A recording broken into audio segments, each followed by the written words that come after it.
Greetings, Culture Warriors. It is I, Jeffrey R., the author of Culture is Everything, and your host for this latest Dispatch from the Front. Good story for you today, kind of a good news story from our perspective. This one is a story by Rowan Bush. This company's new 2-sentence remote work policy is the best I've ever heard. Siemens' new remote work policy is a master class in emotional intelligence. As COVID-19 rages on, more and more companies are making the move to remote work. The newest member of the club, Siemens. Headquartered in Germany, Siemens is one of the largest companies in the world, a member of the global Fortune 500 with over 380,000 employees.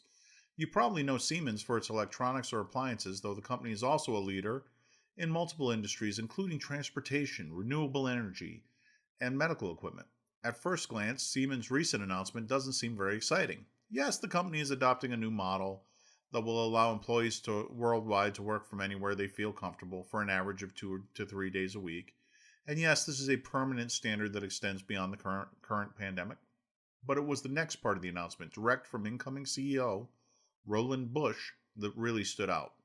The basis for this forward-looking working model is further development of our corporate culture. These changes will be associated with a different leadership style, one that focuses on outcomes rather than on time spent at the office. We trust our employees and empower them to shape their work themselves so they can achieve the best possible results. With the new way of working, we're motivating our employees while improving the company's performance capabilities and sharpening Siemens' profile as a flexible and attractive employer.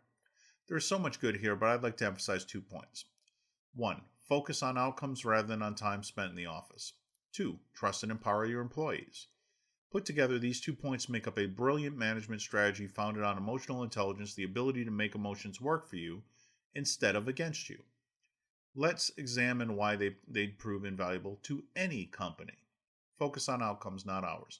Most companies pay their people based on how many hours they spend at work, but this is kind of dumb if you think about it. After all, those same companies are paid for a result, the end product or service they provide, not the amount of time it takes to produce them. But this statement from Siemens CEO sets a new standard for company leaders. Instead of focusing on hours, the goal is to focus on results. After all, what is more important? The fact that your employees do good work, that they are able to finish a series of tasks or move a project forward, or the amount of hours it took them to do it? Netflix has found success with a similar philosophy. For example, with its unlimited vacation policy, Netflix doesn't formally track vacation days for salaried employees. Instead, the company allows people to take time off as desired, as long as it meets certain guidelines. By focusing on outcomes, strategies like these help employees make their time count instead of simply count time. Takeaway: don't measure success by how many hours your employees work. Instead, focus on what they are accomplishing. After all, if a team or individual is able to produce something great in less time than expected, they should be rewarded for that, not penalized. Trust and empower your employees. But you may ask, if I don't keep strict watch over my employees, how do I know they'll work hard? It's all a matter of trust. Trust doesn't mean leaving employees high and dry to figure things out all by themselves. Rather, it's about empowering them. Companies must provide an environment where people have what they need to do successful work. That includes 1. Managers who show they care about their people by taking the time to get to know them and their individual circumstances. Clear communication regarding the scope of work and milestones. 3. Establishing clear guidelines regarding expected response times for emails or messages, as well as meeting times. 4. Good coaching instead of micromanaging. 5. Freedom for employees to work when and where they feel most comfortable and productive, as well as freedom to explore ideas, take smart risks, and make mistakes. 6. Lots of praise for things done right. 7. Constructive comments when things are done wrong in a way to help, not harm. Of course, none of this is new. These are basic management principles that have been established over years to make for effective work. The key is to adapt these principles to the virtual workplace. Takeaway: if you can't trust your people, you have a hiring problem. Yes, you do. But once you have people in place who have proved they do good work, give them the freedom and support they need to get the job done, and they will. So if you're a company that's considering going remote or one that already has and is struggling, learn from Siemens' recent announcement and focus on outcomes, not hours. Trust and empower your employees. Do this right, and your people will surpass your expectations. And you'll find that remote work not only allows your company to survive, but also to thrive. Amen.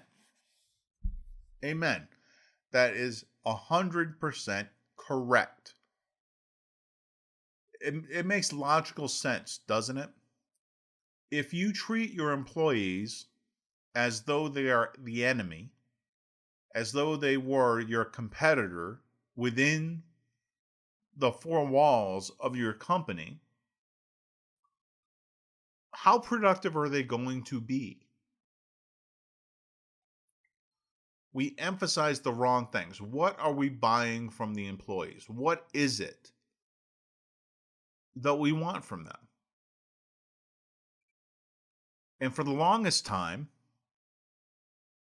we've treated it as though we're buying their time from them and their effort from them, whether they're salaried or whether they're hourly.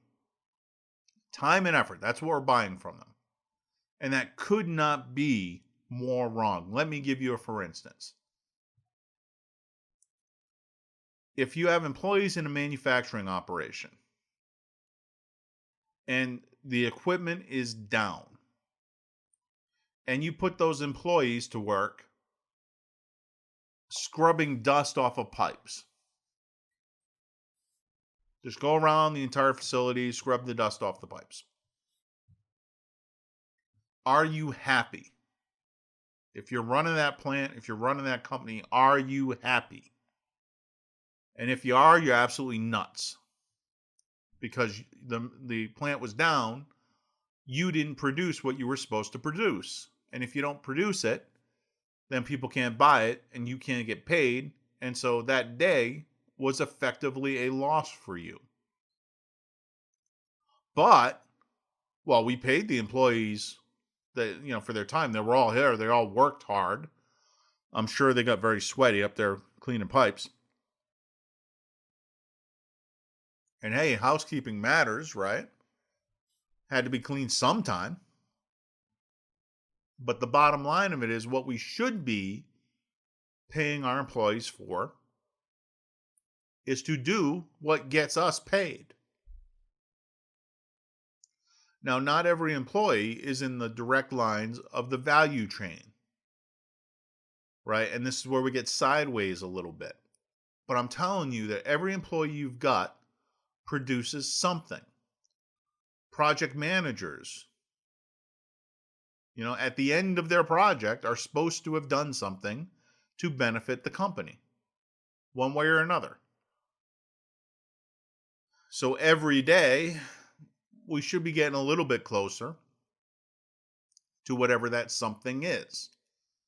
But because we are so terrible at just sitting down and figuring out how to measure these things, we just say, they're salaried employees. I'll judge them in these, once a year we have to sit down and do these performance feedback reviews. And if I like them at the time, I'll find something to praise them for. And if I don't like them, I'll find some excuse to get rid of them. That's actually how the system works. Ask anyone who's been around it long enough.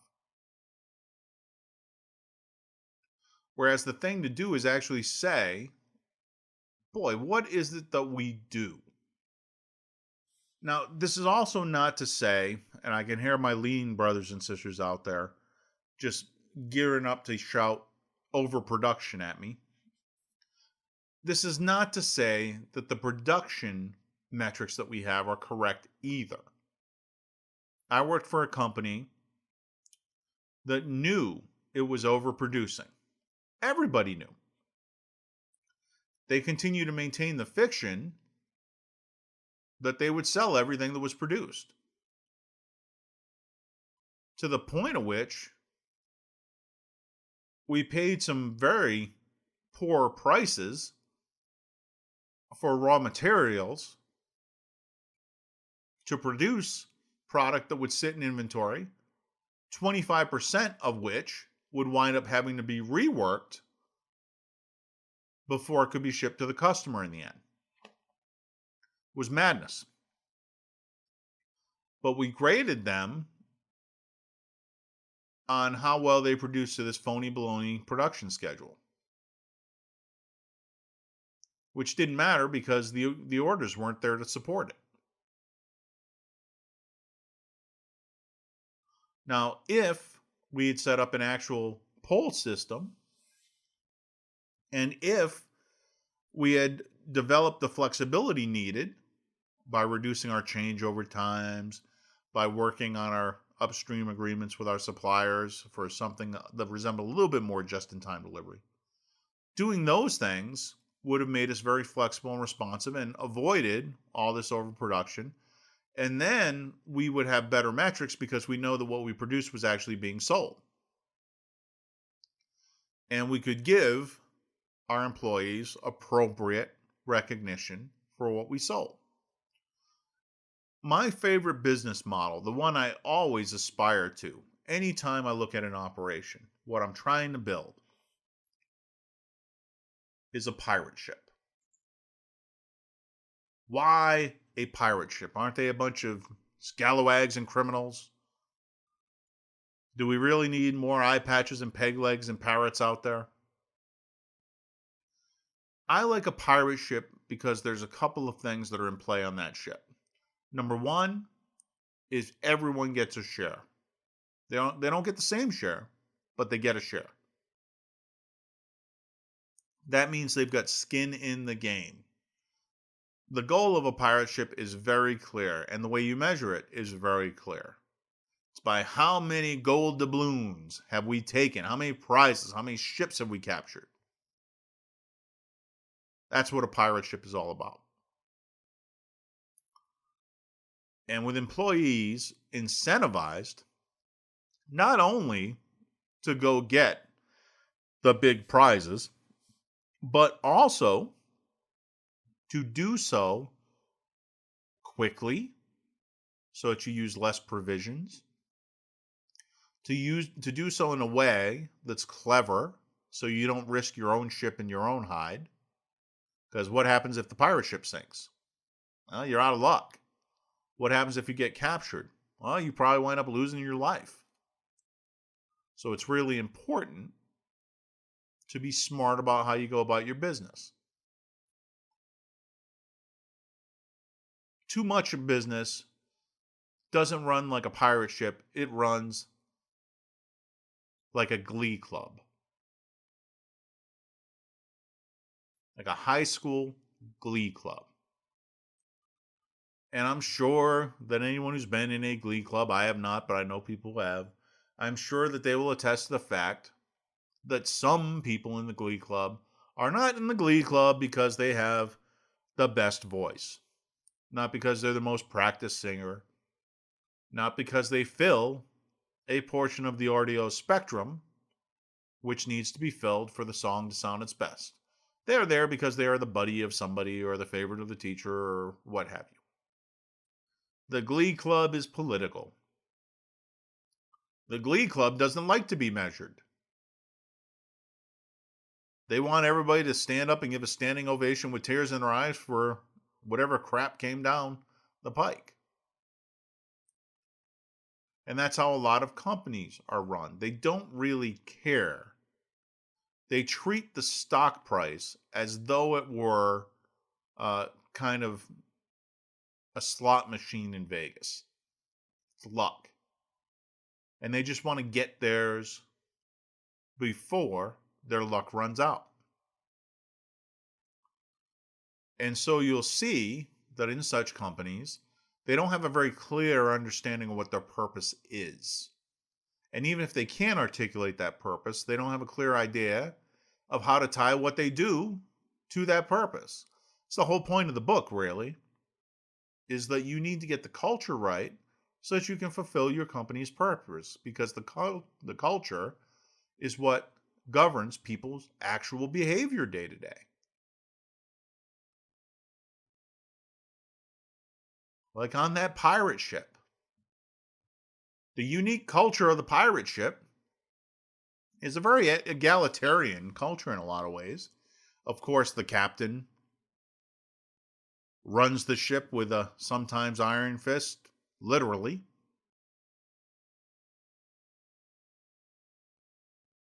But the idea is for everyone on that ship to do their part.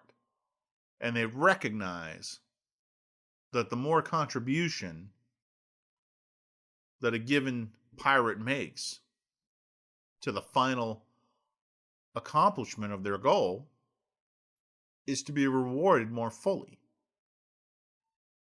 And then that will incentivize them next time for even more glorious accomplishments. But we don't do that in business. Where we do have incentive programs, they always try and make them so that they're tiny. Many a time I've gone and argued that, look, if we do a process improvement that sticks, that generates hard dollar, real bottom line results that come out of the budget, the finance approves, that the team ought to get a share of that. It doesn't even have to be a huge share. God forbid we'd ever get smart and make it a huge share. Because can you imagine the impact if you see somebody who does such a fantastic project that they get life-changing money from the company for it? Can you imagine the galvanizing effect that would have? Can you imagine how many people would be lining up to join that company? But they don't do it because, God forbid, somebody who did something make more money than somebody who called somebody and told them to do something. Because that's what it really comes down to. You have a layer of management in these companies which is so divorced from the purpose of them that all they care about is that nobody under them make more than they do. And since the people under them are the people actually delivering the value, they resist these things, even though it's counterproductive to the company as a whole. Now, should the leaders, the people who are outside the value chain, should they be compensated when the team as a whole wins? Of course. Of course they should. But why is it so impossible that, say, if your job is to deliver boxes from this facility to that facility, and you discover a new way to sort those loads that reduces the amount of tractor trailers we need, saving the company millions, and you get a check for $100,000. And you're a driver who makes $30 an hour. Okay. So $100,000 probably, doubles your wage, right? Why is that out of the bounds of reason?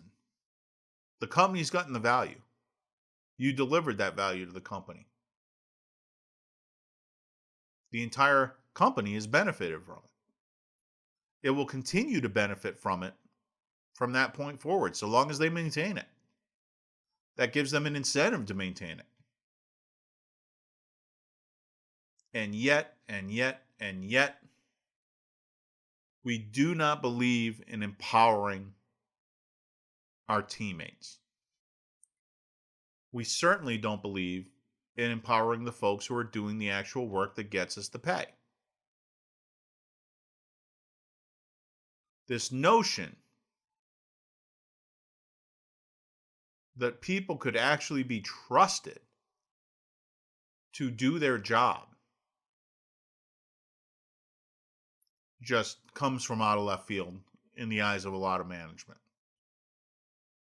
They still hold to what we call Theory X, the notion the workers are lazy, that they're shiftless, that they will cheat, that they will do anything possible to get out of doing the job that you pay them to do.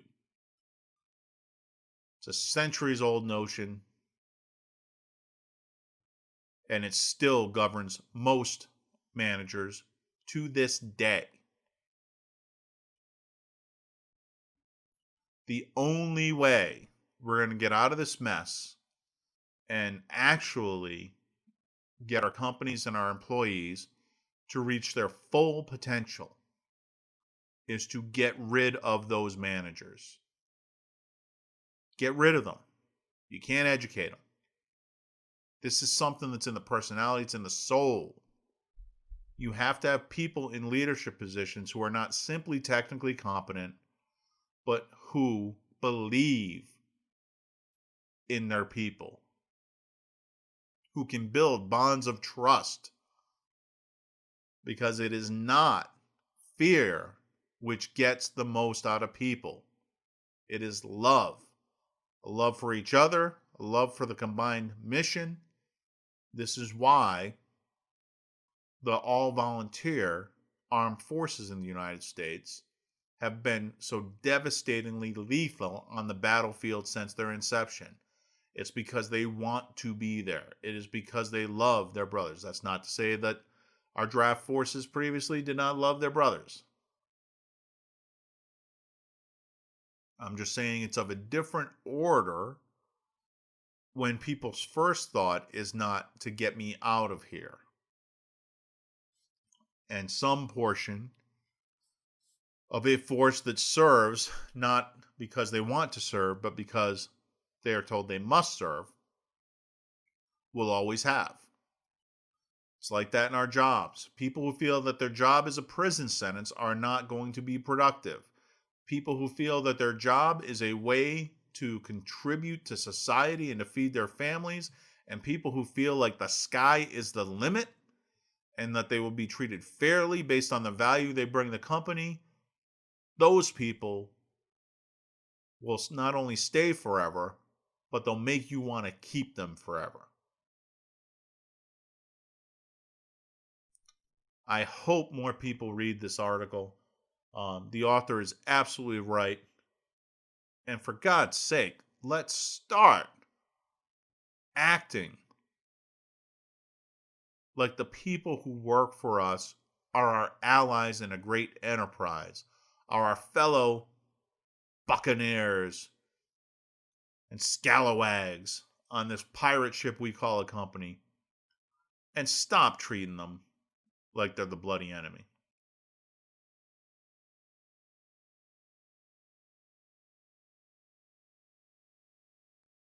I've said it before and I've said it again. Your personal comfort is one thing as a leader, as a manager, but culture is everything. Have a great day.